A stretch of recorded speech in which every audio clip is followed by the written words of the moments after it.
Hey everybody, welcome back to another lesson at Aviators101. In this lesson, we are discussing the differences between accelerated and self-paced training, what they are, and how they apply to us as students. When looking for a flight school or trying to figure out what training program is best set for you. There's two different kinds in the marketplace, two big different training programs you could be a part of. The first one, of course, is a self-paced. This is the most common. It's where you find at most airports around your house or in the vicinity, and then there's also accelerated, and a lot of flight schools are able to offer this as well. Let's talk about them in depth and how they apply and things to consider.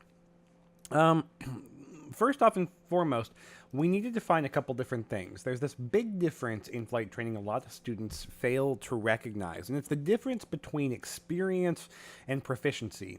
The FAA sets in the regulations, Part 61 in particular, the experience requirements you have to have in your logbook to become a pilot. These are the amount of hours you have to fly for each specific certificate, and in those hours, what tasks have to have been completed. But there's two other documents, and one for each. The Airman Certification Standards for private pilot and the Practical Test Standards for sport pilot. And these set proficiency requirements, and that's very different than the regulations for experience. So let's talk for a second about proficiency and what proficiency is. Proficiency is a high degree of competence or skill and expertise. Why does that matter? Well, in learning theory, as instructors, we are taught how to teach and how we retain information as people. And so we have to identify a couple different things about learning theory in the flight training environment. Specifically, in accelerated flight training environments, a couple different things come to mind. The first and foremost is recency. Things most recently learned are best remembered. So if you are flying every single day, 3 times a day, you are recent with all of those training experiences. You remember the steps easier to go into a maneuver. So for our aircraft going into slow flight, power back to 3,500, below 80, flaps to takeoff, below 68, flaps to 2/3, below 60, flaps full. At 45, we begin adding the power back in, pitch for airspeed, power for altitude. I know that off the top of my head because I have a high level of proficiency in that specific task. Now, the more frequently you practice that, the more proficient you become. And because of that, the better recency you have to that specific task of learning. Just like in the same vein, exercise, things most often repeated are best remembered. We do pre-flights every single flight. We do pre-flights every single flight. We do our pre-takeoff checklists every single flight. We do a lot of the same tasks every single flight. From about the time you solo onward, you do every single task from takeoff to landing just about the same every single time.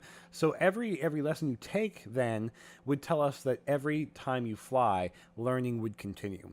And then last but not least, and this is the big one, interference. Interference talks about how we forget things. And we forget things because experiences overshadow it. And that talks about material not well learned suffers most from interference. So if we're only flying once every other week, if I'm only taking one lesson and I'm in the air for 1 hour every other week, I don't have a lot of experience. I don't have a lot of proficiency, and I'm more likely that that particular task is going to have interference related to it because I haven't learned it as strongly as something I would have practiced a lot more frequently.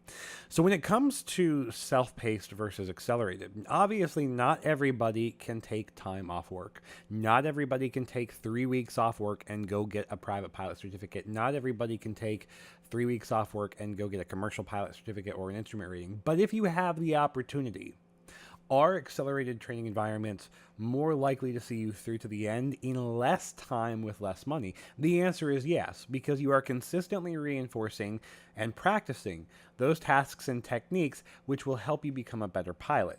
Now, a lot of people will say that the 0 to hero courses or the accelerated courses are dangerous and don't often lend themselves to good training environments and create sloppier pilots. But this isn't necessarily true. If you practice proficiently every single time, the tasks you learn and retain are better kept. In my opinion, and in the opinion of a lot of other flight instructors, the more you fly, the less money you will spend in your entire training environment because you will not have to fight recency or interference. You will not have to struggle to recall the specific tasks of setting up a specific maneuver or a landing type or how to cross-country flight plan. In our opinion at First Landings, we always suggest that if you can accomplish an accelerated flight training package, if you can take 3 weeks and go from zero to hero, do it, because you will ultimately spend less money and less time trying to get there.